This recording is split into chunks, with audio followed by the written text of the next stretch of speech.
Tervehdys taas ja tervetuloa ikkunankorjausvideosarjan toiseen osaan. Ensimmäisessä osassa käytiin läpi vähän niitä pohjatöitä, sitä purkua ja näin. Tällä kertaa katsotaan vähän sitten näiden ikkunapuitteiden mahdollisia puukorjauksia ja puupaikkauksia. No niin, mä oon tuohon nyt suorakulmalla piirtänyt viivommista sahaan.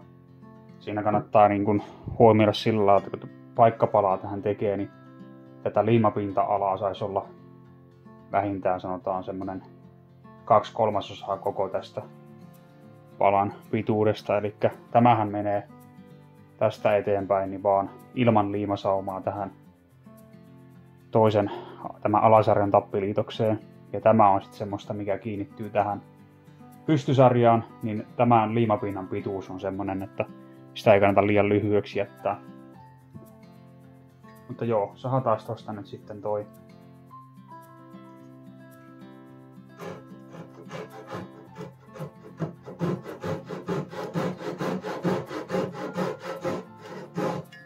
Sitten voitaisiin tehdä vielä semmonen juttu, että merkataan tuo syvyys. Eli otetaan tämmönen suuntaispiirrin sitten. Tässä on ideana semmonen, että tässä on tämmönen varsi, jonka syvyyttä saa säädettyä. Tuolla näkyy mitta-asteikko. Täällä kärjessä on tommonen piirtoterä. Ja tämä sitten lukitaan haluttuun syvyyteen. Tällä kertaa syvyys otetaan tästä niin kuin tämän tappiliitoksen mukaisesti. Eli nyt tämä mitta on siirretty tähän ja se voidaan nyt sitten piirtää tänne ja tuon mukaan nyt sitten poistetaan tuosta puuta ja sitten laitetaan siihen paikkapala ja näin poispäin. Toisella puolellahan on sitten kittiura, jonka syvyyteen mennään, niin sinne ei tarvitse mitään piirtää tässä tapauksessa. Ja jos ei tee vannesahalla tätä palan poistoa, niin kuin mä en nyt tässä tällä kertaa tee, niin nyt kun tehdään ensin tämä, mistä jatkopala alkaa oikein syvyyteen, niin sitten voidaan tähän matkalle tehdä kanssa tämmöisiä sahauksia.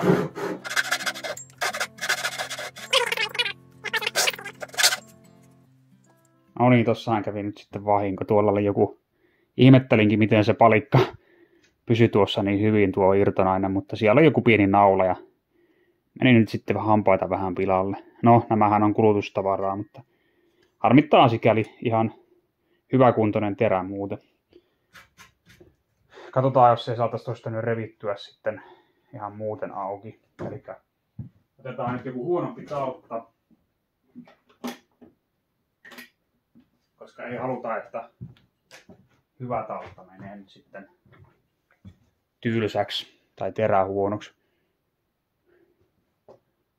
Mutta mä en tiedä oikein mistä suunnasta tätä lähtisi sitten, kun siellä tosiaan on jotain metallia tuolla.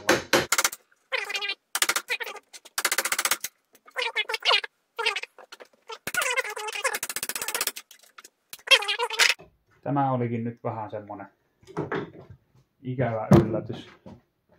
Mikä sieltä nyt, katsotaan jos on nyt zoomattua vähän. Elikkä tässä ja tässä on nyt sitten naulat. Ja tuossakin on yksi naula.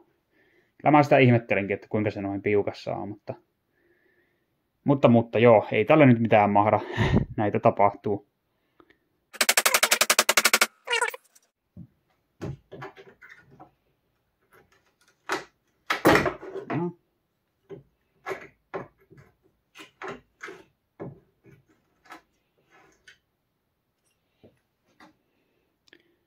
Sellainen naula sieltä lähti.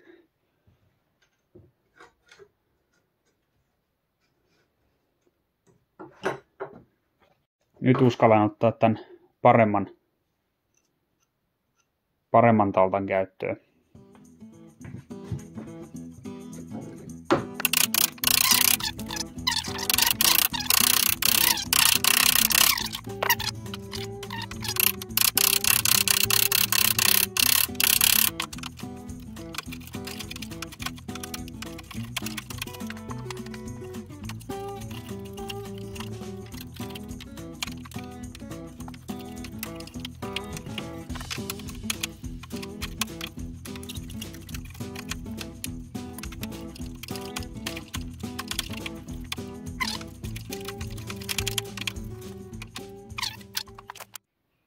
hiukan nyt sit siitä, että mitä puuta siihen ikkunan korjaukseen kannattaa käyttää, niin tietenkin nyt samaa puuta, mitä se puite on muutenkin, eli puulajia ei kannata alkaa vaihtamaan. Mutta yleensähän ne on tehty männystä ja etenkin vanhaan aikaan niin hyvin valikoidusta, hitaasti kasvaneesta tiheäsyisestä männystä. Ja vanhaan aikaan saatettiin tehdä niinkin, että kasvuvaiheessa olevaa mäntyä kuorittiin aina joka vuosi vähän eri kohdasta ja saatiin sitten se puu tuottamaan pihkaa, joka on semmoinen luonnollinen suoja-aine sitten. Niin tämä puu, kun se sitten pihkaantuu, niin se on vielä parempaa rakennusmateriaalia etenkin ikkunoihin. Eli siinä on semmoinen luonnon suoja-aine sitten itsessään. Mutta tosiaan nykypäivänä se voi olla vähän haastavampaa sitten, mutta meinaan semmoisen hyvän puutavaran hankkiminen, mutta semmoinen, että olisi kumminkin vähän tiheämpää ja hitaasti kasvanutta mäntyä ja mielellään tosiaan ei käytä sitä pintapuuta siinä. Ja mulla on tuossa nyt sitten tommosia soiruja, mistä mä teen noihin sisäpuitteisiin niitä korjauksia. Sisällähän se nyt ei ole niin justiinsa, mutta jos tehdään ulkoikkunoita ja niihin korjauksia, niin siinä sitten saa olla vähän tarkempi ton puumateriaalin laadun suhteen ja just niin, että tää niinku ydinpuu on ulospäin. Se on kestävämpää. Tein tämmöisen pienen paikkapala-aihion tossa. Tähän tarvii nyt vielä katsoa oikea leveys. Ja nyt voidaan taas käyttää tätä suuntaispiirrintä. Katsotaan se tuolla lailla. Tai kuinkin karkeasti. Sitten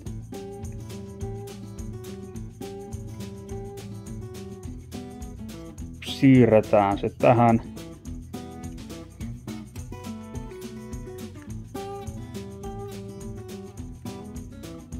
Mä nyt löin tosta ihan taustalla vaan sen suunnilleen. Siihen jää vähän ylimääräistä, mutta sen mä silottelen sitten käsihöylällä, kun tää pala on tuohon liimattu. Samaten nyt sitten, kun tää tulee siis tähän näin. Niin tämä ylimääräisen mä sahaan pois vasta sitten, kun tää on paikallaan ja liimattu. Nyt on tää puite käännetty ja tässä on tää toinen puoli. Tehdään tähän nyt tää sama homma, eli siirretään tonne sitten jonkun matkan päähän. Voin tuohon suunnilleen samoihin paikkoihin, kun tuo toinenkin jatkopala, niin pistetään viiva. Sitten on tää syvyyden ottaminen, niin tämähän saadaan nyt aika helposti sitten tästä, että sen terän voi tällä lailla vaan pudottaa. Ja näkyykö se nyt kameraan hirveän hyvin, mutta nostin tämän terän ihan tonne ylös, sitten otin tästä yläpinnasta tämän korkeuden tällä tasolla ja pudotin tämän terän sitten tuohon tämän alasarjan pintaan. Ja nythän tuo paksuus tässä suuntaispiirtimessä pitäisi olla sitten tämän sormen vahvuinen, mikä tässä nurkkaliitoksessa on, niin voidaan sitten tosta se kopioida. Ja se samaan kohtaan menee tosta juuri. Noin. Ja tällä kertaa täytyisi tällekin puolelle tehdä, koska tossa ei ole sitä kittiuraa. On tuo viiste tuolla, niin kopioidaan tämä tänne. Noin. Alasarja lähti hienosti, kun otti vaan tapin päästä. Nämä on hyviä nämä perinneikkunat, kun nämä voi ihan purkaa. Kunhan siinä ei ole ketään sitten välissä liimannut näitä sormiliitoksia, niin se on aina ikävämpi juttu sitten. Mut joo, nyt voidaan työstää tämä tästä sitten seuraavaksi. Sitten tehdään toi sahaus.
Niin, tässä on nyt sitten tämä ensimmäinen paikka valmiina. Niin D3 kosteuden kestävällä liimalla. Ikkunoissa kannattaa aina käyttää sitä kosteuden kestävää liimaa.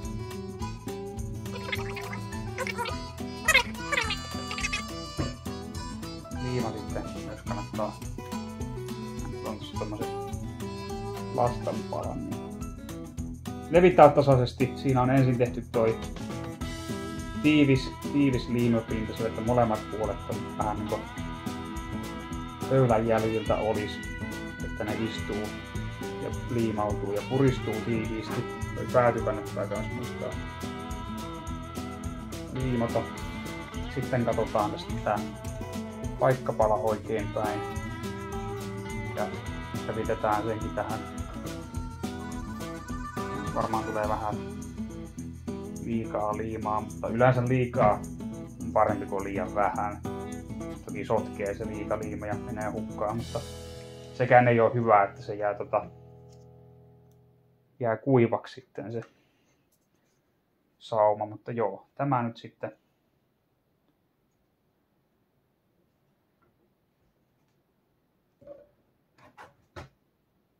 laitetaan tähän näin ja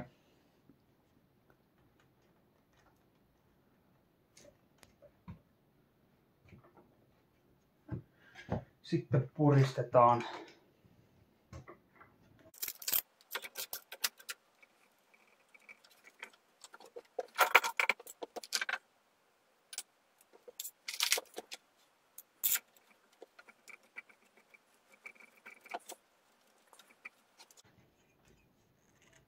Ja tarkkaillaan, että kun liimaa tursuaa joka välistä, niin silloin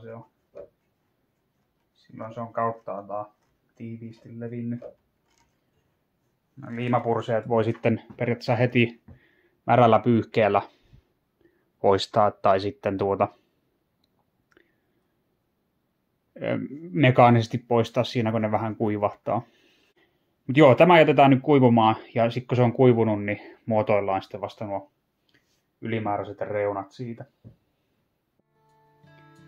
Nämä paikkapalat on saanut nyt sitten kuivua rauhassa tai niiden liimaukset ja nyt on sitten tarkoitus muotoilla vielä näitä tämä onkin nyt ihan niin kuin valmis käytännössä, mutta tähän tarvii tämä viiste kopioida.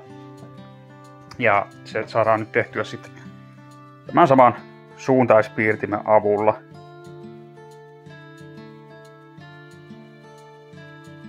Noin.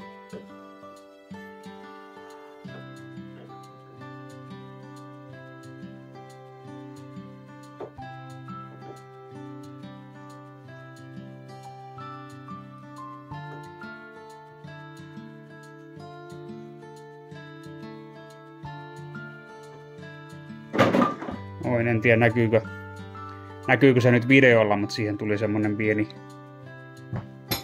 ura ja sitähän voi siitä nyt sitten halutessansa kynällä vahvistaa, niin näkyy paremmin sitten. Noin.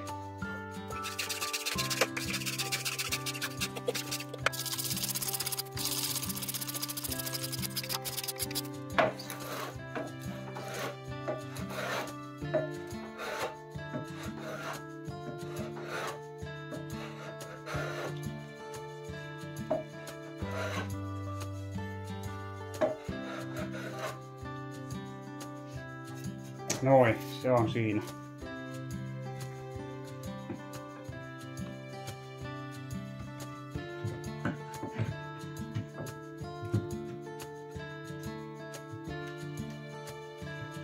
No niin, eli vähän tiukalta tuntuu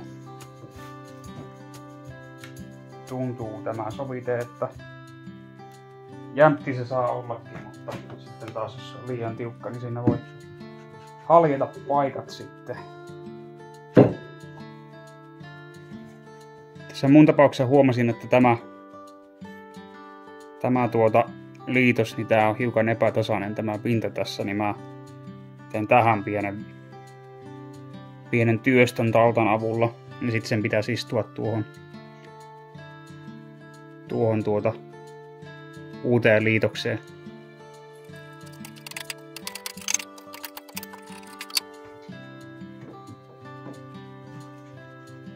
No niin.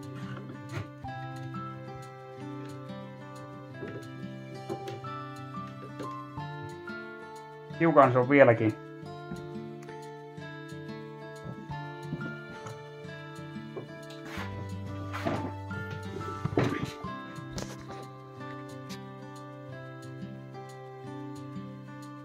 tästä reunasta pitää hiukan ottaa vielä pois, että se istuu riittävän syvälle tonne, että tehdään pientä hienosäätöä vielä tähän viisteeseen. Nyt se istuu aika mukavasti paikalleen. Puite ei ole kierro, se on suorassa ja suhteellisen jämptiä liitosta siinä on. Nyt sitten tästä voi sahata nämä ylimääräiset pätkät pois.